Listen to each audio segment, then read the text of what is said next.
പഴശ്ശി, കേരളവർമ്മ പഴശ്ശി തമ്പുരാൻ. ഈ മണ്ണിന്റെ വീര്യമായിരുന്നു ആ കണ്ണുകളിൽ. അദ്ദേഹത്തിന് കളരി ശിക്ഷണമായിരുന്നില്ല. തമ്പുരാന്റെ പടയോട്ടത്തിന്റെ ആദ്യ ബാലപാഠങ്ങളായിരുന്നു. കരുത്തിലും ശക്തിയിലും മാത്രം വിശ്വസിക്കുന്ന സിംഹങ്ങൾ എണ്ണത്തിൽ വിശ്വസിക്കുന്നില്ല. അതായിരുന്നു പഴശ്ശി. വളരെ വലിയ ഹൈദരാലിയുടെ മൈസൂർ സൈന്യത്തെ നേരിട്ടത് ഗറില്ല യുദ്ധത്തിന്റെ ക്രൂര സൗന്ദര്യം.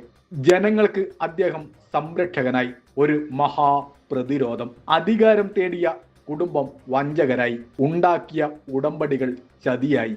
അന്ന് പഴശ്ശി അറിഞ്ഞു, ഈ പോരാട്ടം ഒറ്റയ്ക്കാണ്. എങ്കിലും അത് ധീരമാണ്. ഞാൻ ഈ വനത്തിലെ ഒറ്റയാൻ സിംഹമാണ്. എന്റെ സ്വാതന്ത്ര്യം വിൽപ്പനയ്ക്കുള്ളതല്ല. മൂടൽ മഞ്ഞ് മറച്ച വയനാടൻ കാടുകൾ ബ്രിട്ടീഷുകാർക്ക് മരണം ഒളിച്ചിരിക്കുന്ന വഴിയായിരുന്നു. കുങ്കനും ചന്തുവും അവർ ഈ കാടിനെ ബ്രിട്ടീഷുകാരുടെ കൊലക്കളമാക്കി. വെല്ലസിക്ക് പോലും തടുക്കാനാകാത്ത ശക്തിയായി അവർ മാറി. അവർ രാത്രി മഞ്ഞിലെ നിഴലായി. യുദ്ധം ജയിച്ചത് കാടുകളിലും താഴ്വരകളിലുമായിരുന്നു. വർഷങ്ങൾ കഴിഞ്ഞു. ബ്രിട്ടീഷുകാർ വലമുറുക്കി. രാജാവ് ഒറ്റപ്പെട്ടു. കൂടെ ഏതാനും വിശ്വസ്തർ മാത്രം. കീഴടങ്ങിയാൽ അത് സ്വന്തം ജനത്തോടുള്ള വിശ്വാസവഞ്ചന.